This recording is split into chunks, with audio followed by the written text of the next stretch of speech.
Charles Town, the middle initial was blank, was born in this terraced house in the minor Cornish port of M. The name of the house derives from his mother Emily, who after the death of Town's father reverted to her maiden name of Scottage.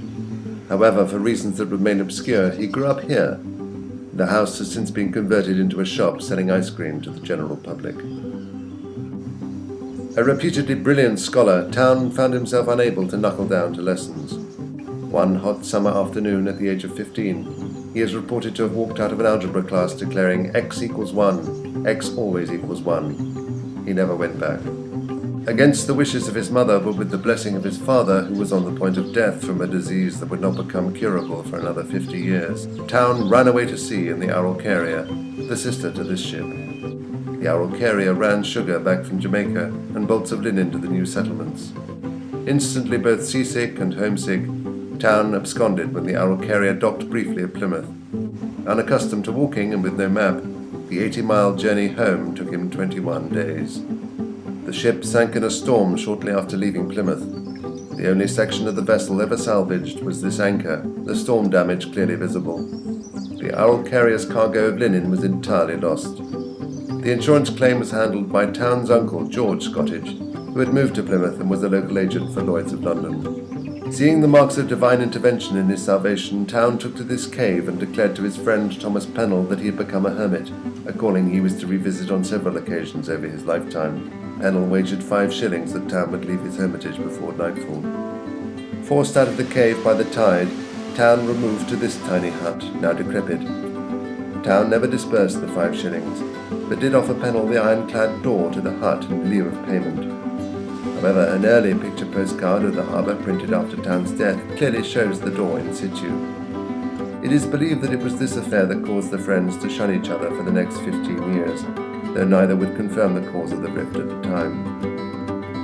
Leaving his hermitage to roam the beach at night, Town took to collecting scallop shells. Eventually forsaking the life of a hermit, he ran a stall by the harbour selling the shells to visitors, a tradition that lives on today. Tiring of the shell stall, Town ran away to sea again. This time his ship, the Merriller, got no further than a few dozen nautical yards beyond the outer harbour wall before Town leapt overboard and swam back, claiming he had forgotten his shoes. Little is then known about his life for the next decade, though we can be sure that a visiting fortune-teller predicted that Town would one day own this hexagonal house. This prediction proved false. A week before his death, Town suggested to a blacksmith that the fortune-teller's words had not come to pass because he had paid him with a counterfeit florin. This pool also seems to be connected with this period of Town's life, though the evidence that suggests it is ambiguous.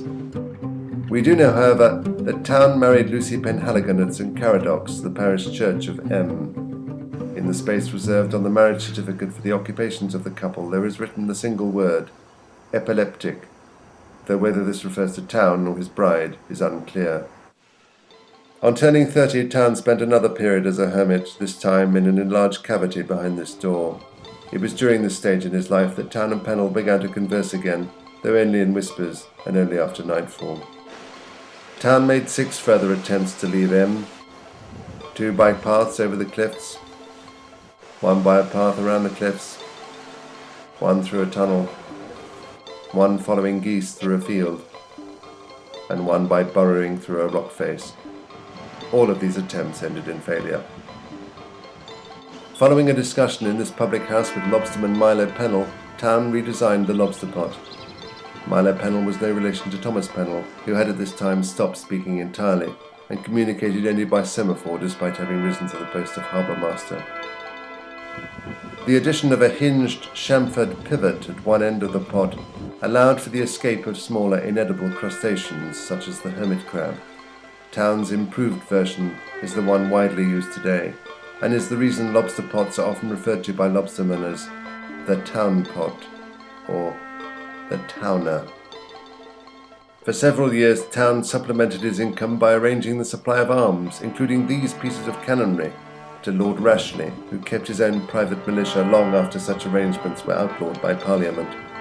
The folk memory of the noble lord's force, which was used on just one occasion to settle a local dispute over herring, is kept alive inadvertently in the name of one of M's public houses. Town's penultimate and most successful stint as a hermit came when he took up residence on the top of this stack for 44 of the remaining 45 years of his life. It was early on in this period that he began to insist that pilgrims to his hermitage call him by his full name, Charles Town, leaving out the middle initial, which was blank. Devotees who ran the two names together to form one contiguous sound would, he claimed, enjoy a fuller share of the blessing he bestowed upon them.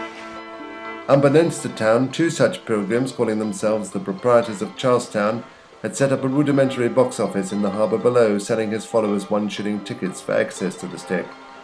The irony that their ticket-selling operation was set up on the precise location of Charlestown's former shell stall was not lost on them. After a year, they employed Thomas Pennell to man the box office in their stead. Pennell was by now speaking to everyone, with the exception of Huguenots, or those he suspected of being Huguenots, though he had no religious affiliations himself. Charlestown, meanwhile, existed on a diet of dandelions, kale, unleavened bread given to him by pilgrims, and milk taken from a succession of asses that grazed on the stack in the summer months. Charlestown's adherents were dubbed Townites by the national press of the day, and were the butt of countless malicious caricatures and two popular songs, The Day the Townites Came to Town and Charlie's Chumps. Paying Pennell just £0.50 a week, the proprietors of Charlestown became rich, buying first this house, then several others. They subsequently became the owners of M's first ever pineapple. Warned in a dream that his death was imminent, one afternoon in July, Charlestown descended from the stack for the first time in 44 years and took up residence in this cubbyhole on the harbour wall.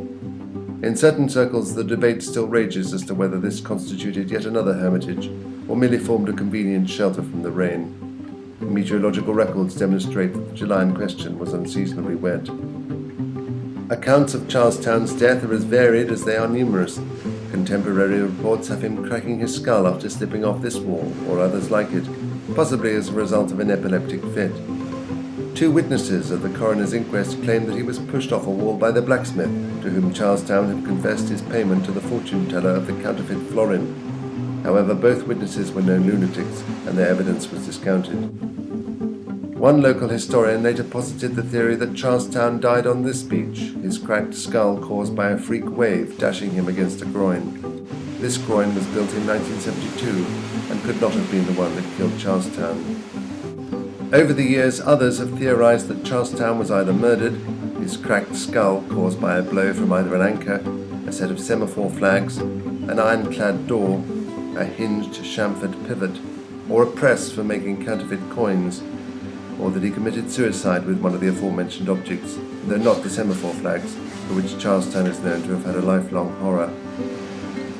At one time or another, his likely murderer has been named as Milo Pennell, Thomas Pennell, Lucy Penhaligon, the proprietors of Charlestown, Lord Rashleigh, or the unnamed blacksmith to whom Charlestown had confessed the usage of the counterfeit florin. Of these, three were known to have predeceased Charlestown.